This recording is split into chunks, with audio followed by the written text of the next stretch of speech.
Pernahkah kalian membayangkan, seorang wanita karir yang cantik, kaya raya, dan digilai banyak pria, justru bertekuk lutut dan memohon kepada seorang pesuruh kantor yang miskin? Semua itu terjadi hanya karena sebuah motor tua.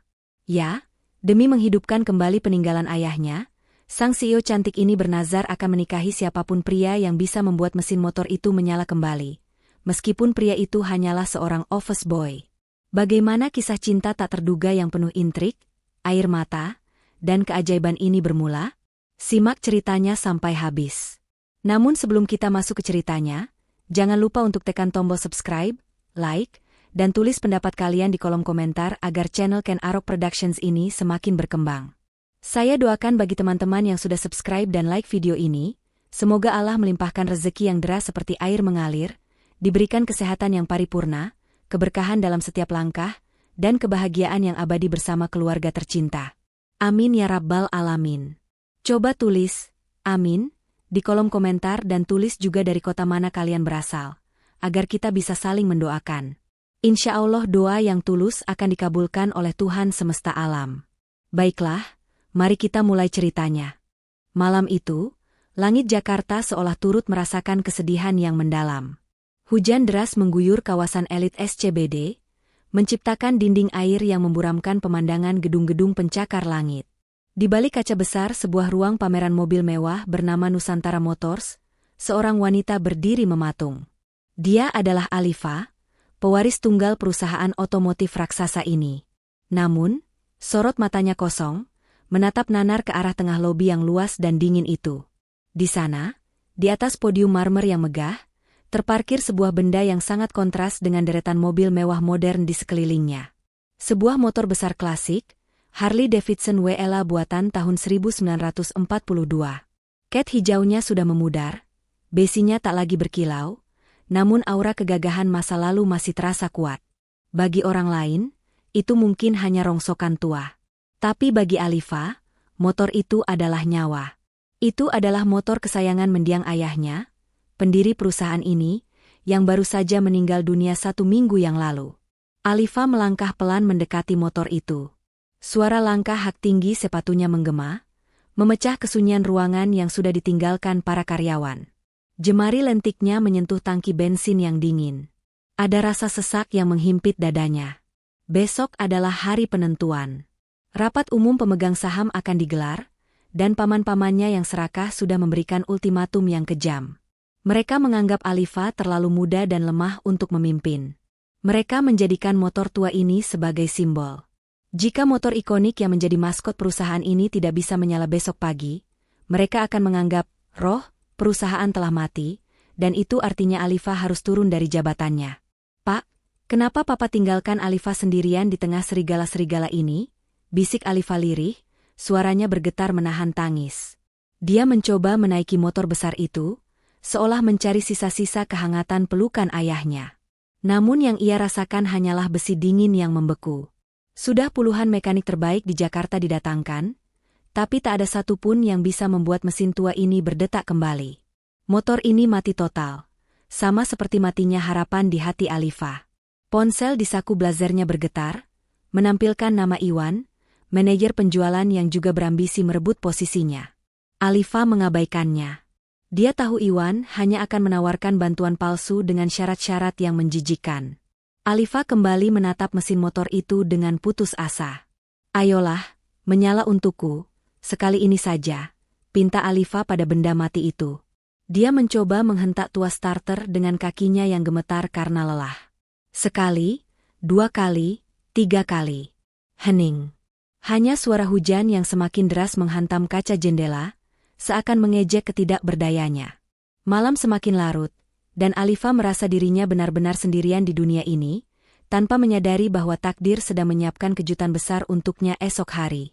Cahaya matahari pagi mulai menembus dinding kaca ruang pameran, namun kehangatannya sama sekali tidak mampu mencairkan ketegangan yang menyelimuti tempat itu. Alifa duduk di sofa kulit dengan wajah pucat dan mata yang sembab. Dia tidak tidur semalaman. Hari ini adalah hari penghakiman baginya. Para staf mulai berdatangan dengan wajah cemas, berbisik-bisik satu sama lain, takut jika pemimpin mereka benar-benar akan diganti hari ini. Di tengah kecemasan itu, Pintu kaca depan terbuka lebar. Iwan melangkah masuk dengan penuh percaya diri. Langkah kakinya mantap, dagunya terangkat tinggi, dan setelan jas mahalnya tampak begitu licin tanpa kerutan sedikit pun. Di belakangnya, mengekor seorang pria berwajah asing membawa koper peralatan besar yang terlihat sangat canggih. Iwan tersenyum miring melihat kondisi Alifa yang tampak berantakan. Baginya, kelemahan Alifa adalah peluang emas yang sudah lama ia nantikan. Iwan menghampiri Alifa, lalu duduk di sebelahnya dengan gaya yang dibuat seolah-olah peduli. Dia berkata dengan nada rendah, "Alifa, kamu terlihat kacau sekali. Sudahlah, jangan memaksakan diri. Lihat, aku membawa mekanik terbaik lulusan luar negeri khusus untuk menangani masalah ini. Serahkan saja padaku." Alifa menatap Iwan dengan tatapan curiga, namun dia tidak punya pilihan lain. Dia mengangguk lemah, mempersilakan mekanik bawaan Iwan itu untuk bekerja. Iwan memberi kode mata pada sang mekanik. Tanpa sepengetahuan Alifa yang sedang memijat pelipisnya karena pening, mekanik itu sebenarnya sudah menerima instruksi khusus dari Iwan. Tujuannya bukan untuk memperbaiki, melainkan memastikan motor itu tetap membisu. Sang mekanik mulai membuka bagian mesin. Tangannya bergerak cepat, seolah sedang memeriksa karburator. Namun, di balik badannya yang menghalangi pandangan orang-orang, jemarinya dengan cekatan mencabut sebuah kabel kecil yang tersembunyi di bawah tangki bensin. Itu adalah kabel massa, nyawa dari kelistrikan motor tua itu. Tanpa kabel itu terpasang, sampai kiamat pun mesin tidak akan pernah menyala. Mekanik itu kemudian menutup kembali mesinnya dan mengelap tangannya dengan kain, berpura-pura menggelengkan kepala tanda menyerah. Iwan menahan senyum kemenangannya. Dia kembali berbisik kepada Alifa, menekankan racun dalam kalimatnya.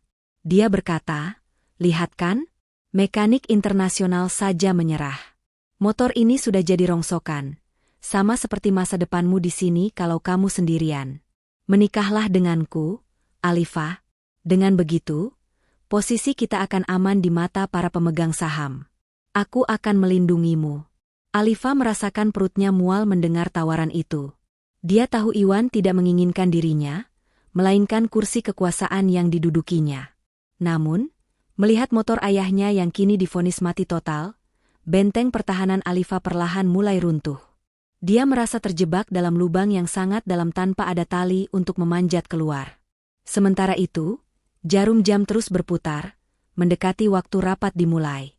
Di sudut lain gedung megah itu, jauh dari sorotan lampu kristal dan dinginnya pendingin ruangan-ruang pameran, terdapat sebuah ruangan kecil yang sempit dan pengap. Itu adalah dapur kotor, tempat di mana Firman, seorang pemuda sederhana berusia 28 tahun, sedang sibuk menyeduh puluhan cangkir kopi untuk para staf yang sedang panik. Dengan seragam kerjanya yang berwarna abu-abu pudar dan sedikit lusuh di bagian kerah, Firman tampak seperti bayangan yang tak terlihat di tengah gemerlapnya perusahaan raksasa ini. Tidak ada yang peduli padanya, tidak ada yang menoleh dua kali padanya. Bagi orang-orang berdasi itu, Firman hanyalah seorang pesuruh. Seseorang yang tugasnya hanya memastikan lantai bersih dan tempat sampah kosong. Namun, di balik sikap diam dan wajahnya yang selalu menunduk, Firman memiliki ketajaman yang tidak dimiliki orang lain. Saat ia sedang mengaduk gula dalam cangkir terakhir, ia mendengar suara langkah kaki berat mendekat ke arah lorong dapur yang sepi. Itu Iwan. Pria itu sedang berbicara di telepon dengan suara setengah berbisik, namun nadanya penuh dengan keangkuhan yang menjijikan. Firman menajamkan telinganya, berpura-pura sibuk mencuci sendok agar tidak dicurigai. Iwan berkata sambil tertawa kecil yang tertahan, "Tenang saja, kabel massanya sudah diamankan. Mekanik itu sudah melakukan tugasnya dengan rapi. Si Tuan Putri manja itu tidak akan pernah tahu kenapa motor butut ayahnya mati total. Sebentar lagi dia akan menyerah dan jatuh ke pelukanku." Tangan Firman yang memegang sendok terhenti sejenak di udara. Rahangnya mengeras menahan amarah. Sebagai seseorang yang tumbuh besar di bengkel kampung dan hidup berlumuran oli sejak kecil, Firman mengerti persis apa arti kalimat teknis itu. Itu adalah sabotase yang sangat jahat. Iwan sengaja mematikan harapan terakhir Alifa, hanya demi ambisi pribadinya.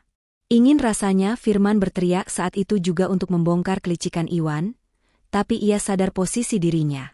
Suaranya tidak akan didengar. Ia hanya seorang bawahan rendahan yang bisa dipecat dan diusir hanya dengan jentikan jari. Siapa yang akan percaya pada kata-kata seorang tukang pel dibandingkan seorang manajer? Dengan hati yang berat dan dada yang bergemuruh, Firman membawa peralatan pelnya menuju lobi utama. Ia harus melaksanakan tugasnya membersihkan lantai yang kotor, karena jejak kaki orang-orang yang keluar masuk. Saat ia berjongkok mengelap lantai di dekat podium pameran, matanya terkunci pada sosok motor tua yang membisu itu. Ada tatapan rindu yang mendalam di mata Firman, seolah ia sedang bertemu kawan lama yang sudah bertahun-tahun menghilang. Tanpa sadar, sambil menggosok lantai, bibirnya mulai bersenandung pelan. Sebuah lagu keroncong lawas yang syahdu meluncur dari mulutnya. Lagu itu bukan sembarang lagu. Itu adalah irama kesukaan ayah Alifa, lagu yang sering dinyanyikan beliau saat sedang santai memperbaiki mesin. Suara Firman yang berat dan merdu memantul pelan di antara pilar-pilar lobi. Alifa, yang duduk tak jauh dari sana dengan kepala tertunduk putus asa, tiba-tiba mengangkat wajahnya. Hatinya berdesir hebat.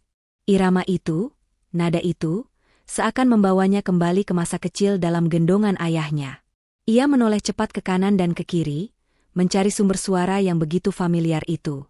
Namun, yang ia lihat hanyalah punggung seorang pesuruh yang sedang mengepel lantai dengan tekun. Alifa menghela napas panjang, kembali menunduk. Berpikir mungkin ia hanya berhalusinasi karena rasa rindu yang teramat sangat kepada mendiang ayahnya. Waktu terus bergulir tanpa ampun, menyeret jarum jam mendekati saat-saat paling kritis.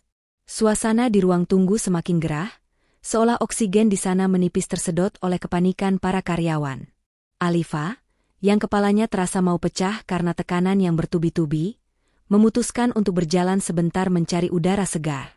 Pikirannya melayang jauh, membayangkan wajah kecewa ayahnya di alam sana.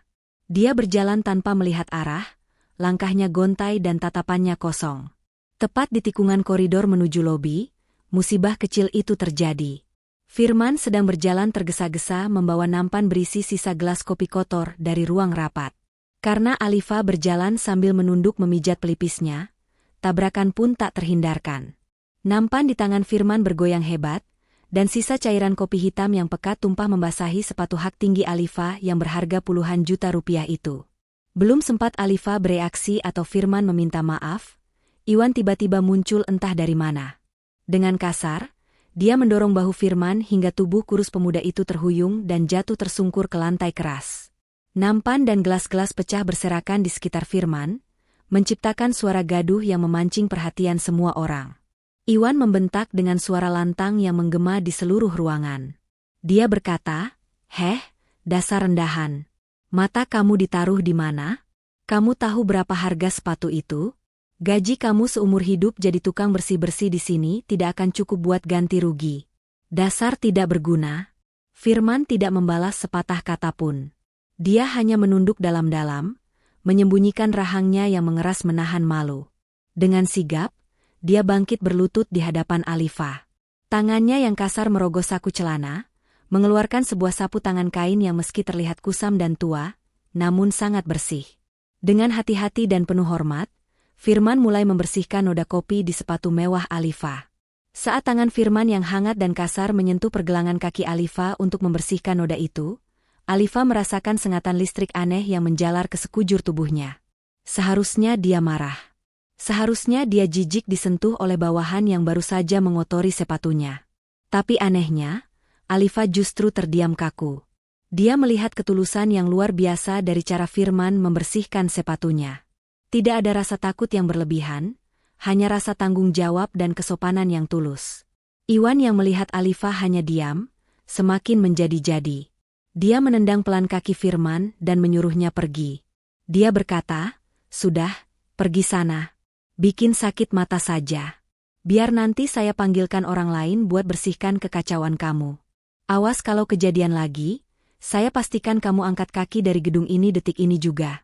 Firman mengangguk pelan kepada Alifa, bergumam maaf dengan suara yang sangat rendah namun sopan, lalu memunguti pecahan gelas dengan tangannya sendiri. Alifa menatap punggung Firman yang menjauh dengan perasaan campur aduk. Ada sesuatu di mata pemuda itu yang membuat hatinya bergetar. Sebuah sorot mata yang tenang namun menyimpan kekuatan besar, sangat berbeda dengan Iwan yang berisik dan kasar. Namun, Alifa kembali sadar pada realita pahit di depannya. Motor ayahnya masih mati, dan waktunya tinggal hitungan menit.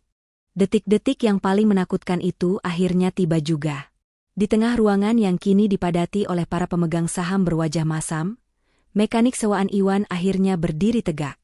Dengan wajah yang dibuat sedih, dia mengangkat kedua tangannya ke udara, lalu menggeleng pelan ke arah Alifa. Sebuah gestur sederhana yang menghancurkan sisa-sisa pertahanan jiwa sang CEO muda itu. Ruangan yang tadinya hening seketika berubah riuh rendah. Gumaman kekecewaan dan cemoohan mulai terdengar, menyayat hati Alifa seperti sembilu.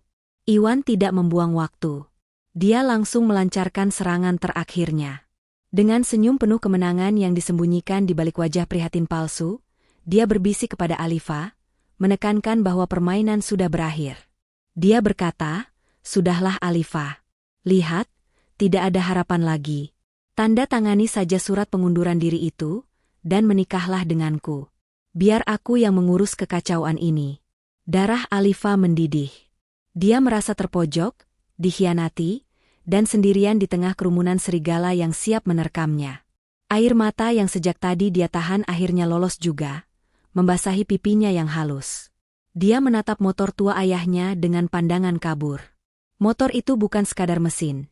Itu adalah harga dirinya. Itu adalah janji sucinya pada sang ayah. Jika motor itu mati, maka mati pulalah semangat hidupnya. Keputusasaan yang amat sangat membuat logika Alifa tumpul. Dia merasa tidak ada lagi jalan keluar yang masuk akal. Dalam puncak emosi yang meledak-ledak, Alifa tiba-tiba berdiri. Dia menghentakkan kakinya, membuat suara riuh itu seketika terhenti. Dengan napas tersengal dan mata yang berkilat marah bercampur sedih, dia berteriak lantang ke seluruh penjuru ruangan. Suaranya menggema, memantul di dinding-dinding kaca yang dingin. Alifa berseru dengan suara yang bergetar hebat. "Cukup. Kalian semua diam. Dengar baik-baik sumpahku ini.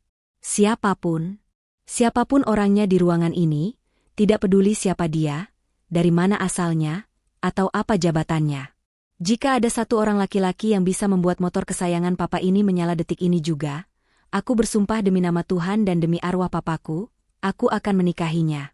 Aku akan menjadikan dia suamiku yang sah. Aku tidak main-main."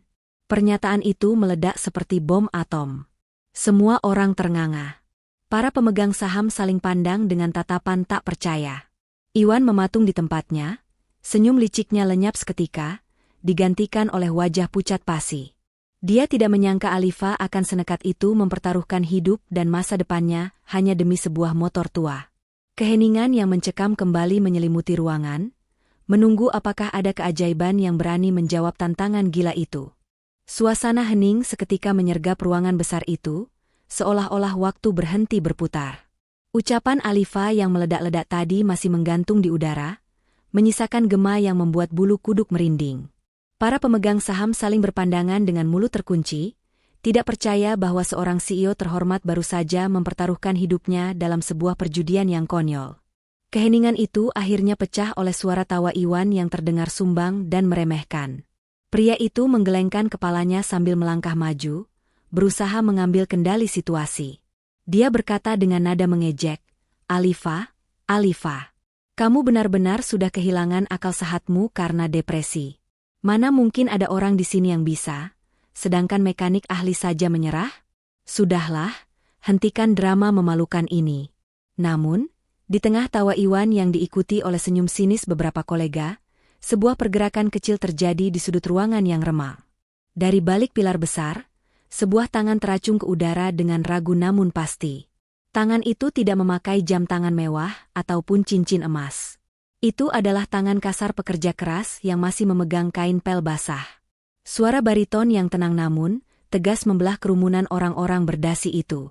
Suara itu berkata, "Permisi, Bu. Boleh saya mencobanya?"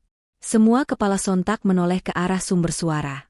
Di sana berdiri Firman, dengan seragam kerjanya yang lusuh dan sepatu bot karet yang kotor. Sesaat, ruangan kembali hening karena kaget, sebelum akhirnya meledak dalam gelak tawa yang membahana. Para staf dan pemegang saham tertawa terpingkal-pingkal, menganggap ini adalah lelucon paling lucu di tengah ketegangan rapat. Iwan yang merasa terhina langsung menghardik Firman. Dia berteriak, "Heh, kamu lagi? Masih belum kapok juga? Sadar diri dong." Kamu pikir ini motor mainan anak-anak yang bisa diperbaiki pakai obeng mainan? Ini Harley Davidson, barang mahal. Tangan kotor tukang pel kayak kamu tidak pantas menyentuhnya. Minggir sana sebelum saya panggil keamanan. Namun kali ini, Firman tidak menunduk. Dia tidak mundur. Dengan langkah perlahan, dia berjalan membelah kerumunan orang-orang kaya yang menatapnya jijik. Dia mengabaikan Iwan sepenuhnya, seolah pria sombong itu tidak ada. Tatapan mata Firman lurus terkunci pada manik mata Alifa yang basah. Sesampainya di depan podium, Firman berhenti. Dia menatap Alifa lekat-lekat, menyalurkan keyakinan yang anehnya membuat hati Alifa berdesir. Firman berkata lagi, kali ini lebih lembut namun penuh penekanan, saya tahu apa masalah motor ini, Bu. Dan saya bisa memperbaikinya sekarang juga. Asal Ibu ingat dan pegang janji Ibu tadi. Alifa tertegun. Di mata pemuda pesuruh ini, dia tidak melihat ketamakan atau keraguan. Dia hanya melihat ketenangan samudera yang dalam. Di tengah keputusasaan yang menghimpitnya, Alifa merasa tangan kotor yang terulur ini adalah satu-satunya tali penyelamat yang dikirimkan Tuhan untuknya. Tanpa mempedulikan teriakan protes Iwan, Alifa mengangguk pelan, memberikan izin yang akan mengubah takdir mereka selamanya. Alifa menahan napas saat Firman mulai mendekati motor besar itu. Tidak seperti mekanik sebelumnya yang sibuk memamerkan peralatan canggih berkilau dari dalam koper mahal, Firman justru tidak membawa apa-apa. Dia hanya merogoh saku celana bahannya yang lusuh, lalu mengeluarkan sebuah benda kecil yang membuat semua orang mengernyitkan dahi. Itu hanyalah sebuah klip kertas bekas yang sudah diluruskan menjadi kawat kecil. Iwan yang melihat itu langsung mendengus kasar, hendak melontarkan hinaan lagi, namun kalimatnya tertahan di tenggorokan saat melihat tatapan tajam Firman yang seolah berkata, diam dan perhatikan. Dengan gerakan yang tenang dan penuh perhitungan, Firman berlutut di samping mesin motor tua itu. Dia tidak meraba-raba sembarangan. Tangannya langsung menuju ke titik vital yang tersembunyi di bawah tangki bensin, tempat di mana kabel massa yang sengaja dicabut atas perintah Iwan berada. Firman tahu persis letaknya. Dengan keahlian jari jemarinya yang terbiasa bekerja kasar, dia melilitkan kawat klip kertas itu sebagai penyambung darurat untuk menghidupkan kembali aliran listrik yang terputus. Gerakannya begitu cepat dan presisi, seolah dia bisa melihat menembus besi dan baja. Alifa memperhatikan setiap inci pergerakan Firman tanpa berkedip. Dari jarak sedekat ini, dia bisa melihat sesuatu yang sebelumnya luput dari pandangannya. Saat Firman menggulung lengan kemeja seragamnya hingga ke siku, terlihatlah otot-otot lengan yang kokoh dan urat-urat tangan yang menonjol, menandakan bahwa pria ini adalah pekerja keras yang tangguh. Ada aura maskulin yang sangat kuat memancar darinya saat dia sedang serius bekerja. Wajahnya yang tadi terlihat penurut dan pasrah, kini berubah menjadi fokus dan penuh otoritas. Alifa merasakan jantungnya berdetak lebih cepat, bukan karena takut, melainkan karena rasa kagum yang asing.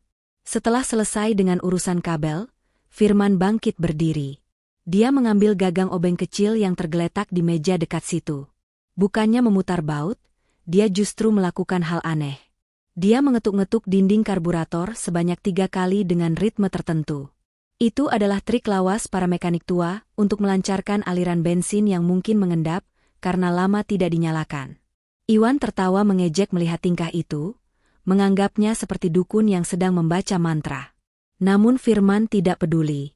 Dia mengelap tangannya yang sedikit terkena noda oli ke celananya, lalu menatap Alifa dengan senyum tipis yang menenangkan. Dia berkata pelan, kelistrikannya sudah tersambung, Bu. Jantungnya sudah siap berdetak lagi. Sekarang, mari kita bangunkan singa tidur ini. Firman kini duduk tegak di atas jok kulit motor tua itu. Postur tubuhnya yang tegap tampak begitu menyatu dengan kerangka besi motor perang tersebut, seolah-olah mereka adalah 2 sahabat lama yang akhirnya bertemu kembali. Ruangan lobi yang luas itu mendadak senyap, bahkan suara napas orang-orang yang hadir seakan tertahan.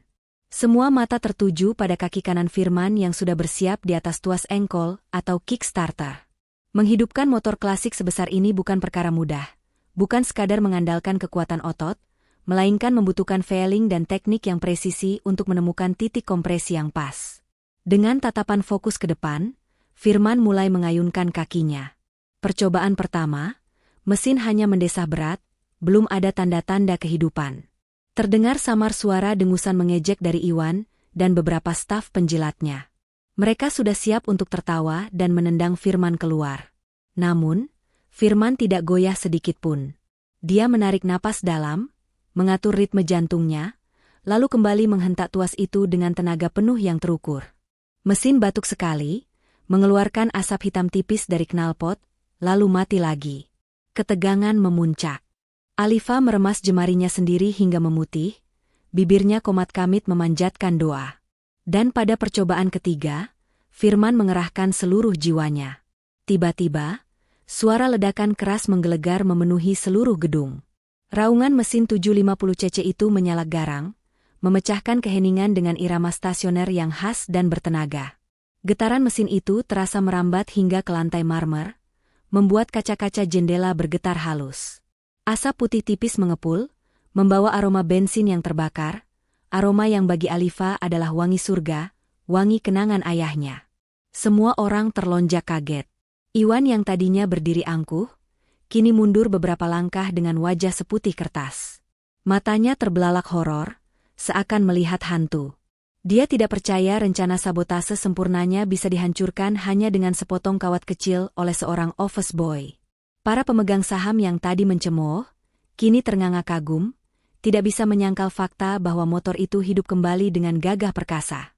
Di tengah kepulan asap tipis itu, Firman menoleh perlahan ke arah Alifa. Wajahnya sedikit tercoreng noda oli hitam di pipi, namun anehnya, noda itu justru membuatnya terlihat sangat maskulin. Dia tidak bersorak kegirangan atau menyombongkan diri. Dia hanya tersenyum tipis, sebuah senyum tulus yang menenangkan. Saat mata mereka bertemu, Alifa merasakan lututnya lemas seketika. Jantungnya berdegup kencang, bukan lagi karena panik, tapi karena desiran darah yang hangat. Di matanya saat ini, pria di atas motor itu bukan lagi Firman si tukang pel, melainkan sosok pangeran berkuda besi yang baru saja menyelamatkan nyawanya.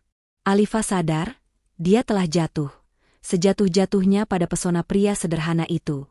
Kehebohan di ruang pameran tak terelakkan.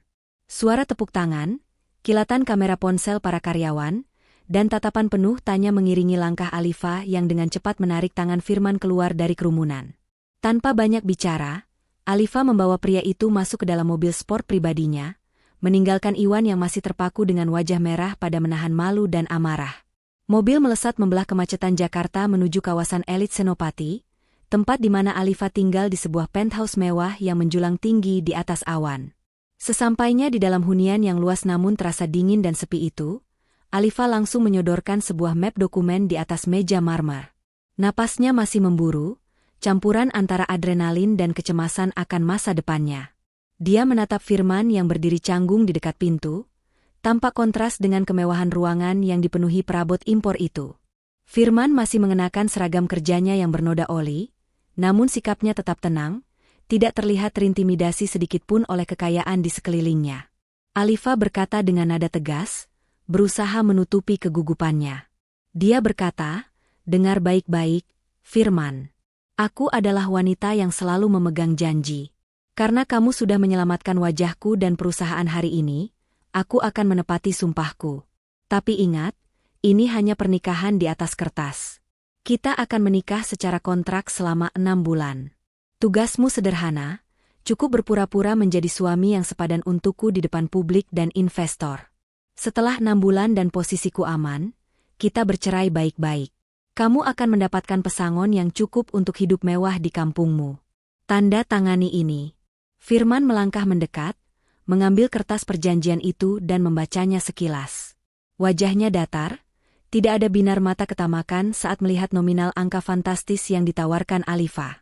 Dengan perlahan, dia meletakkan kembali kertas itu di meja, lalu menatap manik mata Alifa lekat-lekat. Firman menjawab dengan suara rendah yang menyejukkan, "Maaf, Bu Alifa. Saya bersedia membantu Ibu, bukan karena uang ini. Saya tahu betapa berartinya motor itu dan perusahaan ini bagi almarhum ayah Ibu. Saya bersedia menjalani sandiwara ini, tapi saya punya satu syarat mutlak yang tidak tertulis di sini." Alifa mengernyitkan dahi, sudah menduga bahwa pria miskin pasti akan meminta sesuatu yang lebih, mungkin mobil atau rumah. Dia bertanya ketus, "Apa? Katakan saja. Mau minta jabatan? Atau saham?" Firman menggeleng pelan sambil tersenyum tipis. Dia berkata, bukan harta. Syarat saya cuma satu. Selama kita tinggal bersama, ibu tidak boleh lagi melewatkan jam makan, dan tidak boleh lembur sampai lewat jam 9 malam. Saya perhatikan selama jadi pesuruh, ibu sering sakit mak dan wajah ibu pucat karena kurang istirahat. Kalau ibu setuju untuk menjaga kesehatan ibu sendiri, saya akan tanda tangani kontrak ini sekarang juga. Alifa tertegun. Mulutnya sedikit terbuka, namun tidak ada kata yang keluar.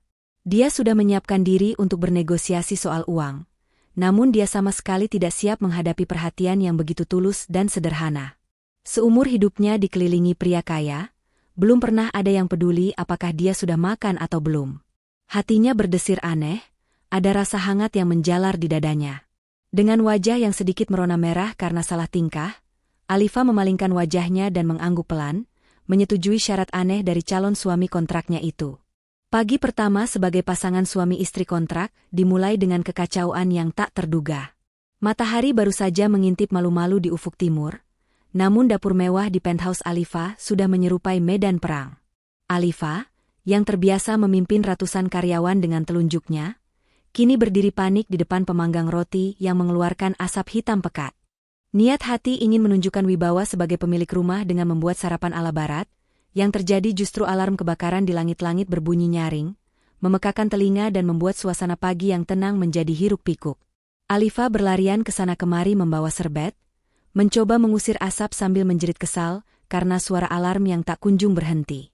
Di tengah kepanikan itu, pintu kamar tamu terbuka. Firman keluar dengan santai, rambutnya masih sedikit berantakan khas orang baru bangun tidur, namun wajahnya tetap tenang.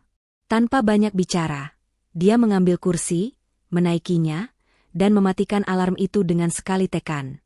Keheningan pun kembali menyelimuti ruangan. Firman turun dari kursi, menatap roti gosong yang menyedihkan di atas meja marmer, lalu menatap Alifa yang wajahnya cemong terkena jelaga asap. Alih-alih mengejek, Firman hanya menggeleng pelan sambil tersenyum geli.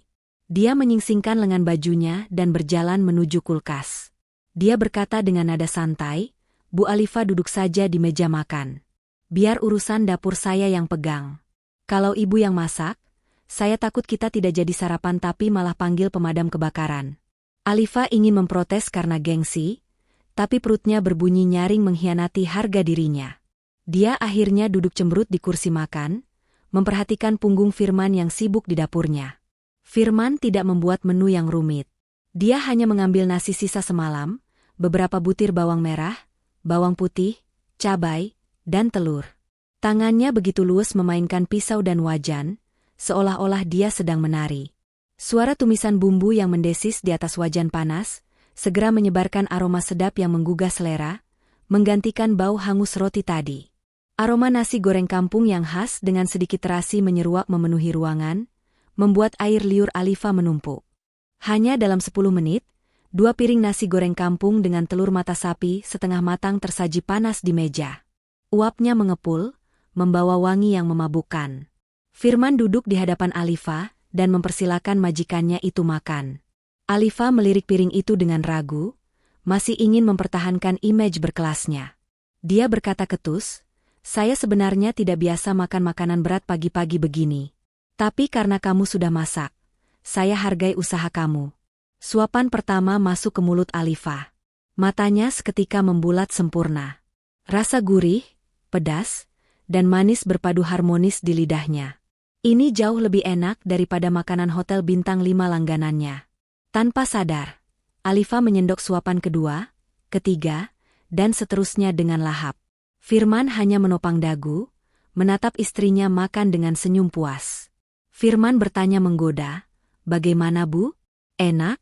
Alifa tersedak pelan, buru-buru minum air, lalu memasang wajah datar kembali meski piringnya sudah hampir bersih. Dia menjawab sambil memalingkan wajah untuk menyembunyikan pipinya yang merona. Ya, lumayanlah. Daripada makan roti gosong. Tapi jangan besar kepala dulu, ini cuma kebetulan saja kamu beruntung bumbunya pas. Firman terkekeh pelan melihat tingkah istrinya yang keras kepala tapi menggemaskan itu. Pagi itu, di meja makan sederhana, Dinding dingin yang dibangun Alifa perlahan mulai retak oleh kehangatan sepiring nasi goreng dan kehadiran seorang pria sederhana bernama Firman. Siang itu, Alifa menyeret Firman ke sebuah butik eksklusif di salah satu pusat perbelanjaan termewah di Jakarta Pusat. Bagi Alifa, penampilan adalah segalanya. Dia tidak mungkin membiarkan suami kontraknya mendampinginya di acara pesta perusahaan nanti malam dengan mengenakan kaos oblong dan celana jeans pudar. Dengan gaya bosinya yang khas, Alifa memilihkan setelan jas mahal berwarna biru donker, kemeja putih licin, dan sepatu kulit mengkilap. Dia menyuruh Firman masuk ruang ganti dengan wajah yang sedikit meremehkan, berpikir bahwa pakaian mahal sekalipun mungkin tidak akan banyak menolong penampilan pria yang terbiasa hidup di bengkel itu. Alifa duduk menunggu di sofa bludru sambil sibuk mengecek ponselnya, tidak terlalu berharap banyak. Namun, saat tirai ruang ganti perlahan tersibak, waktu seakan berhenti bagi sang CEO cantik itu. Ponsel yang dipegangnya nyaris terlepas dari genggaman. Di hadapannya kini berdiri sosok yang sama sekali berbeda. Firman, dengan bahu lebarnya yang tegap dan postur tubuh proporsional, tampak begitu gagah dalam balutan jas yang pas di badan. Rambutnya yang biasa berantakan kini disisir rapi ke belakang, menonjolkan rahang tegas dan sorot matanya yang tajam. Aura harisma yang selama ini tersembunyi di balik seragam office boy, kini memancar keluar dengan sangat kuat, bahkan lebih mempesona daripada para model pria di majalah. Keadaan menjadi semakin panas ketika seorang pramuniaga wanita muda mendekati Firman. Dengan senyum yang dibuat-buat dan mata berbinar genit, wanita itu berpura-pura merapikan kerah jas Firman. Tangannya dengan lancang menyentuh dada bidang Firman, lalu merambat ke bahu, sambil memuji betapa tampannya Firman dengan nada merayu. Firman yang polos dan tidak peka hanya tersenyum sopan dan mengucapkan terima kasih, tidak menyadari bahwa dia sedang digoda habis-habisan. Melihat pemandangan itu, darah Alifa mendidih seketika. Ada perasaan tidak suka yang sangat kuat menyengat hatinya, sebuah rasa kepemilikan yang mendadak muncul entah dari mana. Tanpa sadar, Alifa berdiri dan melangkah cepat. Dia menepis pelan tangan pramuniaga itu dari bahu Firman, lalu dengan sigap melingkarkan lengannya sendiri di lengan kekar Firman, menggandengnya dengan sangat erat seolah takut kehilangan. Alifa menatap tajam ke arah pramuniaga itu sambil berkata dingin, "Mbak, tugas kamu cuma mengambilkan ukuran, bukan menyentuh pelanggan sembarangan. Suami saya tidak butuh bantuan untuk merapikan kerah." Pramuniaga itu langsung mundur dengan wajah pucat dan meminta maaf berkali-kali. Alifa kemudian menarik Firman keluar dari butik itu dengan langkah lebar. Wajahnya merah padam, campuran antara marah dan malu. Saat sudah agak jauh, dia berbisik galak kepada Firman, jangan senyum-senyum ke perempuan lain kayak tadi. Ingat isi kontrak, kamu itu sekarang properti saya. Jangan biarkan siapapun menyentuh kamu tanpa izin saya. Mengerti?" Firman hanya menurut sambil menahan tawa melihat tingkah istrinya yang sedang cemburu buta namun gengsi mengakui. Dalam hati, Firman merasa ada yang lucu sekaligus manis dari sikap posesif Alifa barusan. Malam itu, Grand Ballroom Hotel Bintang 5 di kawasan Kuningan disulap menjadi lautan kemewahan yang menyilaukan mata. Lampu-lampu kristal raksasa menggantung megah di langit-langit, memantulkan cahaya keemasan ke arah gaun-gaun sutra dan perhiasan berlian yang dikenakan para tamu undangan. Ini adalah malam gala tahunan perusahaan, sebuah ajang di mana status sosial dipertaruhkan dan gengsi dijunjung setinggi langit. Alifa melangkah masuk dengan anggun, tangannya menggandeng lengan Firman dengan erat. Jantung sang CEO cantik itu sebenarnya berdegup kencang, ada ketakutan yang menjalar kalau suami kontraknya akan melakukan kesalahan fatal yang memalukan. Namun, Firman justru terlihat sangat tenang. Dalam balutan jas biru donker yang pas di badan, dia berdiri tegak, menebar senyum sopan namun berwibawa kepada setiap kolega yang menyapa, seolah dia memang terlahir untuk berada di lingkungan elit ini. Namun, ketenangan itu tidak berlangsung lama. Dari balik kerumunan tamu yang sedang berdansa, Iwan muncul dengan gelas wine di tangan. Wajahnya merah padam, campuran antara mabuk dan cemburu melihat transformasi Firman yang begitu memukau. Iwan tidak terima melihat mantan pesuruh, yang biasa ia bentak-bentak kini menjadi pusat perhatian para wanita. Dengan langkah sempoyongan yang disengaja dan suara yang dikeraskan agar didengar banyak orang, Iwan menghadang langkah mereka. "Wah, lihat siapa yang datang," sindir Iwan dengan nada merendahkan, membuat beberapa tamu di sekitar mereka berhenti bicara. "Pasangan paling sensasional tahun ini." Tapi sayang sekali, pianis yang kita sewa mendadak sakit perut. Hei Firman, kamu kan katanya serba bisa benerin motor rongsokan penuh oli. Apa kamu bisa main piano juga? Atau jari-jari kasarmu yang biasa pegang kain pel itu terlalu kaku untuk menekan tuts piano yang halus? Coba hibur kami sedikit dong, jangan cuma numpang makan enak gratisan di sini. Tawa kecil yang menyakitkan terdengar dari beberapa tamu penjilat yang memihak Iwan. Wajah Alifa memerah menahan amarah. Dia hendak menarik Firman pergi dan menampar Iwan, tapi Firman menahan tangan istrinya dengan lembut. Dia menatap Iwan dengan tatapan teduh, sama sekali tidak terpancing emosi. Tanpa mengucapkan sepatah kata pun, Firman mengangguk pelan, lalu berjalan tenang menuju grand piano putih yang berdiri megah di tengah panggung. Firman duduk di bangku piano, membuka penutup tutsnya perlahan. Dia menghela napas panjang, membiarkan jemarinya menari di atas tuts hitam dan putih. Iwan sudah bersiap tertawa, yakin Firman akan mempermalukan diri sendiri dengan bunyi sumbang. Namun, detik berikutnya, seluruh ruangan mendadak senyap. Sebuah melodi yang sangat indah, lagu River Flows in You, mengalun lembut memenuhi setiap sudut ruangan. Suaranya jernih, penuh perasaan, dan menyayat hati. Firman memainkannya dengan mata terpejam, meresapi setiap nada dengan penghayatan yang dalam. Tidak ada yang tahu bahwa setiap sore sepulang kerja sebagai office boy, Firman sering mampir ke gereja tua di dekat kosnya hanya untuk membersihkan piano usang di sana dan belajar memainkannya secara otodidak sebagai pelipur lara kerinduannya pada kampung halaman. Alifa terpaku di tempatnya. Mulutnya sedikit terbuka, matanya tidak berkedip menatap sosok suaminya di panggung itu. Pandangannya benar-benar berubah. Pria itu bukan lagi bawahan, bukan lagi rekan bisnis, tapi sosok pria penuh misteri yang menyimpan sejuta kejutan indah. Tepuk tangan meriah membahana begitu Firman menekan nada terakhir. Iwan yang rencananya menjadi senjata makan tuan, mundur perlahan ke dalam bayangan dengan wajah menahan malu yang luar biasa. Sesaat kemudian, untuk menghindari kerumunan yang mulai mengelulukan Firman, Alifa menarik tangan suaminya menuju balkon luar. Di bawah sinar bulan dan gemerlap lampu kota Jakarta yang berkelap-kelip, suasana berubah menjadi sangat intim. Angin malam menerpa wajah mereka, membawa kesejukan di antara dua hati yang mulai memanas.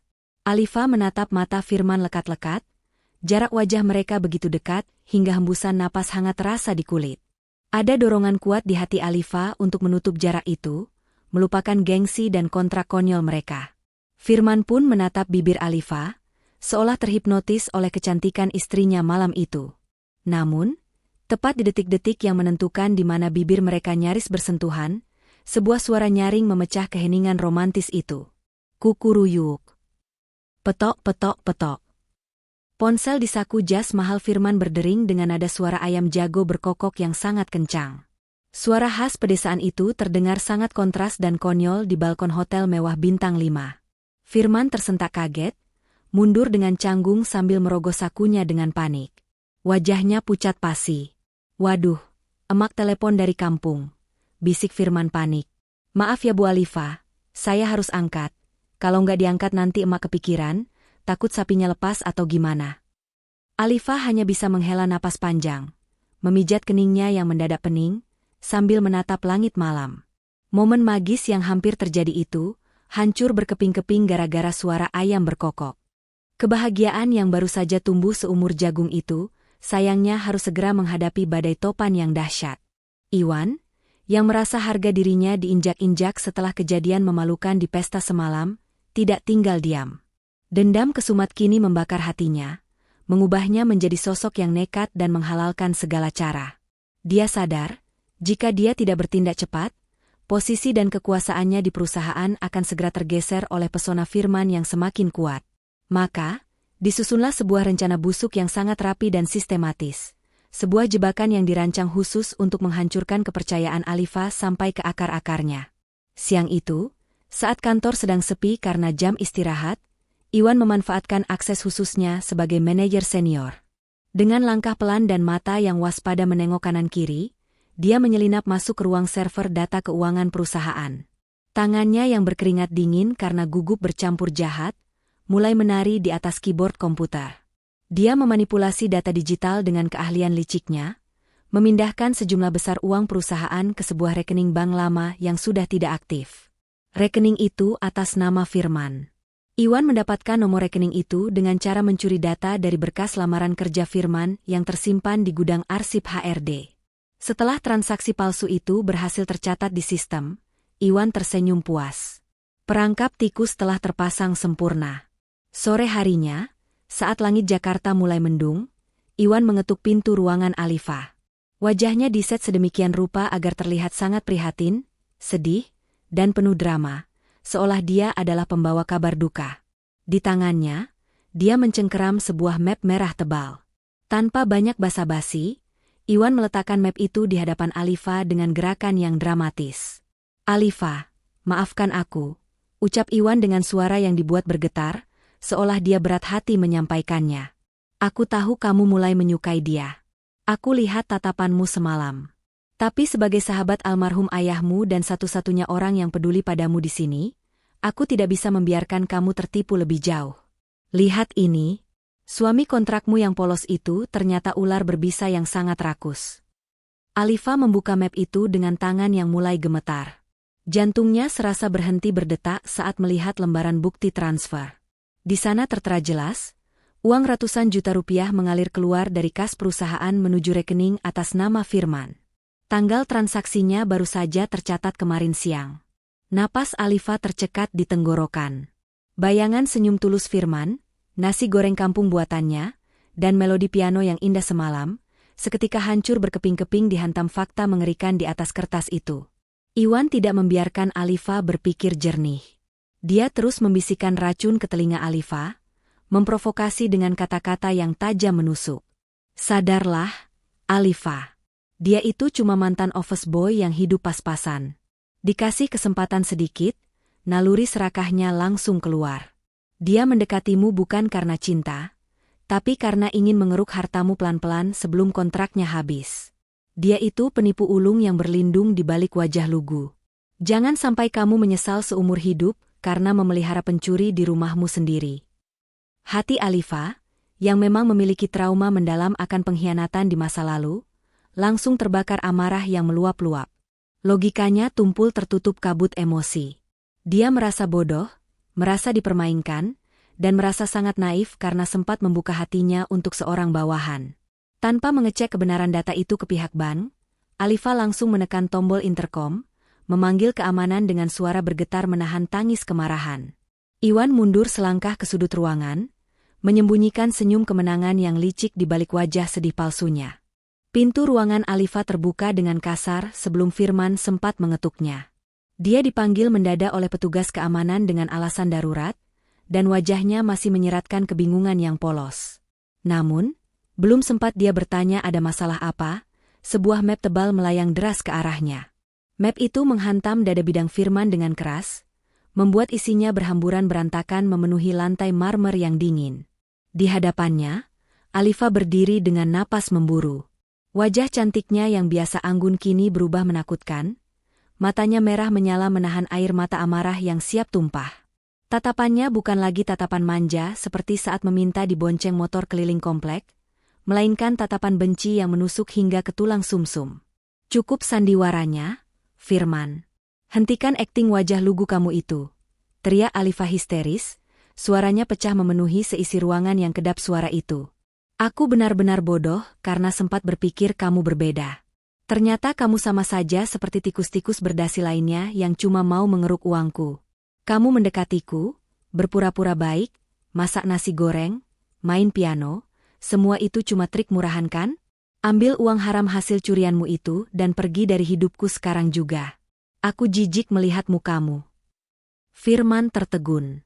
Dia perlahan memungut salah satu kertas bukti transfer yang berserakan di dekat kakinya. Matanya menyapu deretan angka dan nomor rekening yang tertera di sana. Seketika dia paham. Dia menoleh ke sudut ruangan, di mana Iwan berdiri bersandar di dinding dengan tangan terlipat dan senyum kemenangan yang tipis namun menyakitkan. Firman tahu ini ulah siapa. Dia ingin sekali berteriak membela diri, ingin mengatakan bahwa dia tidak pernah menyentuh uang sepeser pun, bahkan dia tidak tahu menahu soal rekening itu. Tapi saat dia kembali menatap mata Alifa, lidahnya keluh. Dia melihat tembok ketidakpercayaan yang begitu tebal dan kokoh di sana. Firman sadar, percuma dia menjelaskan 1000 kali pun saat ini. Alifa sedang dikuasai emosi dan trauma masa lalunya. Wanita itu telah memilih untuk mempercayai selembar kertas palsu, daripada ketulusan yang selama ini dia tunjukkan setiap hari. Rasa sakit karena tidak dipercaya oleh wanita yang mulai dicintainya itu ternyata jauh lebih perih, lebih menyiksa daripada tuduhan pencurian itu sendiri. Hatinya remuk redam, namun dia berusaha tetap berdiri tegak. Dengan gerakan lambat yang penuh kepedihan, Firman menarik tangan kirinya. Dia meloloskan cincin pernikahan kontrak yang melingkar di jari manisnya. Cincin itu dia letakkan pelan-pelan di atas meja kerja Alifa. Bunyi logam beradu dengan kaca meja terdengar sangat nyaring dan menyedihkan di ruangan yang mendadak hening itu. Firman menatap Alifa untuk terakhir kalinya. Matanya berkaca-kaca namun suaranya tetap tenang dan sopan.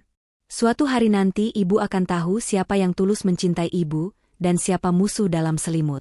Saya bersumpah demi Tuhan, saya tidak pernah mengambil hak yang bukan milik saya. Terima kasih sudah mengizinkan orang kecil seperti saya merasakan mimpi indah ini sebentar. Tolong jaga kesehatan ibu, jangan lupa makan teratur seperti janji kita, dan kurangi minum kopi hitamnya. Tanpa menunggu jawaban atau pembelaan lebih lanjut, Firman membalikkan badan. Dia melangkah keluar ruangan dengan langkah berat, hanya membawa tas ransel bututnya yang setia. Dia meninggalkan kemewahan, jabatan, dan wanita yang dicintainya di belakang. Punggungnya yang menjauh terlihat begitu kesepian dan rapuh. Sementara itu, setelah pintu tertutup, Alifa ambruk di kursi kerjanya. Dia menangis sejadi-jadinya, merau memukul meja. Mengira dia menangis karena dikhianati dan kehilangan uang, padahal nuraninya sedang menjerit kesakitan karena baru saja mengusir belahan jiwanya sendiri. Malam itu terasa sangat panjang dan menyiksa bagi Alifa. Dia tidak sanggup pulang ke apartemen mewahnya, karena setiap sudut ruangan di sana kini terasa penuh dengan bayang-bayang kenangan Firman. Alifa memilih untuk mengasingkan diri di gudang arsip pribadi mendiang ayahnya yang terletak di lantai dasar gedung kantor. Di ruangan yang pengap dan dipenuhi tumpukan kardus berdebu inilah, Alifa biasa menenangkan diri saat merindukan sosok ayahnya. Dia duduk bersandar di lantai yang dingin, memeluk lutut dengan tatapan kosong. Hatinya terasa hampa. Kemenangan yang dia rasakan saat memecat Firman tadi sore ternyata terasa sangat pahit di lidah, seolah dia baru saja menelan racun. Iseng untuk mengalihkan rasa sakitnya, tangan Alifa meraih sebuah kotak kayu tua yang tergeletak di rak paling bawah. Itu adalah kotak kenangan masa muda ayahnya saat masih merintis bengkel kecil di pinggiran Jakarta, jauh sebelum perusahaan ini menjadi raksasa otomotif. Alifa membuka kotak itu perlahan, dan matanya tertumbuk pada selembar foto Polaroid yang warnanya sudah mulai menguning dimakan usia. Di foto itu, terlihat sosok ayahnya yang masih muda dan gagah, sedang merangkul akrab seorang remaja laki-laki kurus yang wajahnya penuh coretan oli. Keduanya tertawa lepas ke arah kamera dengan latar belakang sebuah bengkel sederhana. Jantung Alifa serasa berhenti berdetak saat dia mengamati wajah remaja di foto itu lebih teliti. Garis rahang itu, senyum itu, dia sangat mengenalinya. Itu adalah Firman. Dengan tangan gemetar, Alifa membalik foto itu. Di sana terdapat tulisan tangan khas ayahnya yang tegak bersambung. Tulisan itu berbunyi, "Bersama Firman, murid terbaikku. Anak yatim yang paling jujur dan jenius soal mesin. Dia menolak dibayar sepeser pun saat menolongku mendorong motor mogok sejauh 5 kilometer di tengah hujan. Kelak, aku yakin anak ini akan jadi orang hebat yang bisa dipercaya." Air mata Alifa menetes jatuh membasahi foto itu. Di samping foto, terdapat sebuah buku harian kecil milik ayahnya. Buku itu terbuka tepat di halaman terakhir yang ditulis sebelum ayahnya meninggal dunia. Pesan di sana bagaikan petir yang menyambar hati Alifa di siang bolong. Ayahnya menulis, "Aku ingin sekali bertemu Firman lagi. Firasatku mengatakan waktuku tidak lama lagi. Kalau aku tiada, aku berharap ada orang tulus seperti Firman yang bisa menjaga putri semata wayangku, Alifa, dari serigala-serigala jahat di sekelilingnya." Dunia Alifa runtuh seketika. Rasa bersalah yang teramat sangat menghantam dadanya seperti gelombang tsunami. Dia baru saja mengusir orang kepercayaan ayahnya, satu-satunya orang yang tulus menjaganya tanpa pamrih. Dia telah membalas kebaikan itu dengan penghinaan dan tuduhan keji. Tiba-tiba, pintu gudang terbuka dengan keras. Sekretaris setia Alifa berlari masuk dengan napas terengah-engah sambil memeluk sebuah laptop. Wajahnya pucat pasi namun matanya menyeratkan urgensi yang tinggi. Bu Alifa, Ibu harus lihat ini sekarang juga, seru sekretaris itu dengan suara panik. Tim IT kita baru saja berhasil memulihkan data rekaman CCTV ruang server yang sempat dihapus secara manual tadi siang. Ibu tidak akan percaya siapa yang Ibu lihat di sini. Sekretaris itu meletakkan laptop di lantai dan memutar videonya. Di layar, terlihat jelas sosok Iwan yang sedang mengendap-endap masuk ke ruang server, lalu dengan licik mengutak-atik komputer keuangan dan melakukan transfer ilegal itu. Kebenaran akhirnya terungkap telanjang di depan mata. Alifa menjerit frustrasi, memukul dadanya sendiri yang terasa sesak oleh penyesalan. Dia telah melakukan kesalahan terbesar dalam hidupnya, karena lebih percaya pada pembohong daripada orang yang mencintainya. Tanpa membuang waktu sedetik pun, Alifa bangkit berdiri. Dia berlari keluar gedung seperti orang kesurupan, mengabaikan hujan deras yang mulai turun, dan langsung menyambar kunci motor Harley Davidson tua milik ayahnya. Dia harus mengejar Firman, sebelum semuanya terlambat dan dia kehilangan separuh jiwanya untuk selamanya. Hujan badai yang mengguyur Jakarta malam itu seolah berlomba dengan deru mesin motor tua Harley Davidson yang membelah jalanan basah. Alifa, yang seumur hidupnya selalu duduk nyaman di jok kulit mobil mewah yang wangi, kini melakukan hal paling nekat dalam hidupnya. Dia mengendarai monster besi peninggalan ayahnya itu menembus kemacetan ibu kota. Gaun kerjanya yang mahal kini basah kuyup melekat di tubuh, riasannya luntur terkena air hujan, dan rambutnya yang biasa tertata rapi kini berantakan diterpa angin kencang. Namun, dia sama sekali tidak peduli pada penampilannya. Di benaknya hanya ada satu nama, Firman. Dia memacu motor itu meliuk-liuk berbahaya di antara celah mobil, menerobos lampu merah, dan mengabaikan klakson marah dari pengendara lain. Hanya satu tujuannya, stasiun Gambir. Dia tahu jadwal kereta terakhir menuju Solo akan berangkat kurang dari 15 menit lagi. Sesampainya di stasiun, Alifa memarkir motornya sembarangan di area lobi, membiarkan mesinnya masih panas berasap. Dia melompat turun dan berlari masuk ke dalam aula stasiun. Karena sepatu hak tingginya menyulitkan langkahnya, dengan frustrasi dia melepas sepatu mahalnya itu dan membuangnya begitu saja. Alifa berlari telanjang kaki di atas lantai stasiun yang dingin dan keras. Matanya liar mencari sosok itu di antara ratusan calon penumpang yang berjejal. Napasnya tersengal menyakitkan, dadanya sesak, tapi rasa takut kehilangan Firman untuk selamanya jauh lebih menyiksa daripada rasa sakit fisiknya. Di peron 3, peluit panjang tanda kereta akan berangkat sudah terdengar melengking. Pintu-pintu gerbong mulai ditutup satu persatu. Firman sedang melangkah gontai menuju pintu gerbong ekonomi, tas ransel bututnya tersandang di bahu yang tampak sangat lelah dan rapuh. Tepat saat kaki Firman hendak menaiki tangga kereta, sebuah teriakan pilu yang sangat dia kenal menghentikan langkahnya. Firman, jangan pergi, Mas Firman. Firman menoleh perlahan, dan matanya membelalak tak percaya melihat pemandangan di depannya. Di sana, di tengah kerumunan orang asing, berdiri Alifa yang tampak kacau balau, basah kuyup, dan gemetar kedinginan. Bukan sosok CEO angkuh yang tadi sore mengusirnya, melainkan seorang wanita biasa yang sedang memperjuangkan cintanya. Alifa berlari menghampiri Firman, dan tanpa mempedulikan tatapan heran orang-orang di sekitar, dia menjatuhkan dirinya, berlutut tepat di kaki Firman yang kotor. Alifa menangis terseduh-seduh sambil memegang erat ujung celana Firman yang lusuh, seolah itu adalah pegangan hidup terakhirnya. Dia berkata dengan suara serak yang menyayat hati, "Mas Firman, tolong jangan pergi. Aku bodoh, aku salah besar. Aku sudah tahu semuanya, Mas. Aku tahu siapa pengkhianat sebenarnya. Maafkan aku yang buta dan tidak mempercayaimu. Motor ayah memang sudah hidup, tapi hatiku akan mati lagi kalau Mas pergi meninggalkan aku. Aku tidak butuh kontrak. Aku tidak butuh gengsi. Aku cuma butuh kamu. Tolong, nikahi aku, kali ini yang sebenarnya. Jadilah imamku selamanya." Keheningan menyelimuti peron itu sejenak, sebelum akhirnya digantikan oleh suara tepuk tangan riuh dan sorakan haru dari para penumpang lain yang menyaksikan adegan dramatis itu.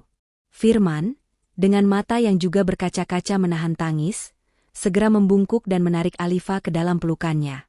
Dia tidak menjawab dengan kata-kata, Tapi pelukan erat dan hangatnya di tengah hujan malam itu sudah menjawab segalanya. Tas ranselnya jatuh ke lantai. Malam itu, kereta ke Solo berangkat tanpa penumpangnya, karena Firman telah menemukan rumahnya yang sesungguhnya di pelukan Alifa. 1 tahun telah berlalu sejak malam penuh drama dan air mata di stasiun kereta itu. Roda kehidupan terus berputar, membawa perubahan besar bagi Alifa dan Firman.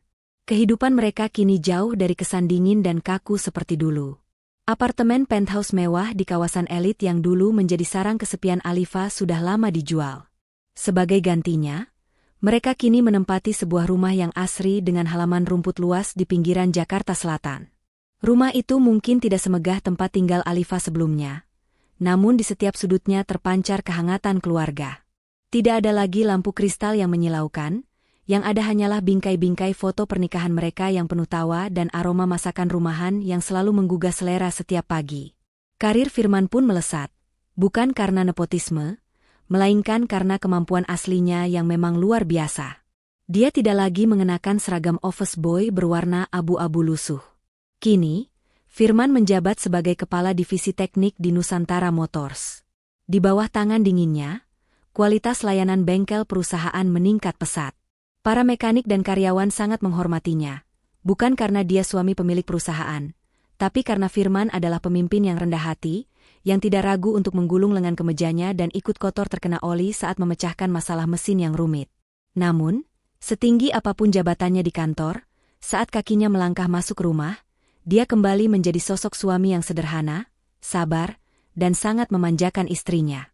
Pagi itu, di hari Minggu yang cerah, sebuah pemandangan menggemaskan terlihat di halaman rumah mereka. Alifa kini sedang hamil 7 bulan.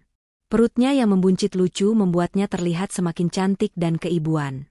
Namun, hormon kehamilan membuatnya memiliki keinginan atau ngidam yang aneh-aneh. Kali ini, dia tidak meminta mangga muda atau martabak manis, melainkan merengek manja ingin dibonceng keliling komplek naik motor Harley Davidson tua peninggalan ayahnya. Motor bersejarah yang dulu menjadi saksi bisu pertemuan cinta mereka. Dengan kesabaran seluas samudera dan senyum yang tak pernah luntur dari wajahnya, Firman membantu istrinya naik ke jok belakang motor besar itu. Dia memastikan posisi duduk Alifa benar-benar nyaman dan aman sebelum menyalakan mesin. Suara mesin motor itu terdengar gahar dan prima, bukti bahwa Firman merawatnya dengan sepenuh hati. Motor besar itu pun mulai melaju. Namun, kecepatannya sangatlah pelan, mungkin lebih pelan daripada orang yang sedang lari pagi. Firman sangat berhati-hati, seolah dia sedang membawa telur emas yang tidak boleh retak sedikitpun. Alifa memeluk pinggang suaminya erat-erat, menyandarkan pipinya di punggung lebar Firman yang selalu membuatnya merasa aman dan terlindungi. Meski begitu, bibirnya mengerucut protes dengan nada manja yang dibuat-buat. "Mas, kok pelan banget sih jalannya? Ini sih bukan naik motor, tapi kayak naik siput yang lagi sakit pinggang. Nanti keburu sore keliling kompleknya kalau begini caranya." Firman tertawa renyah mendengar omelan istrinya. Dia sesekali melirik lewat kaca spion, menatap wajah cemberut Alifa yang justru terlihat sangat manis di matanya.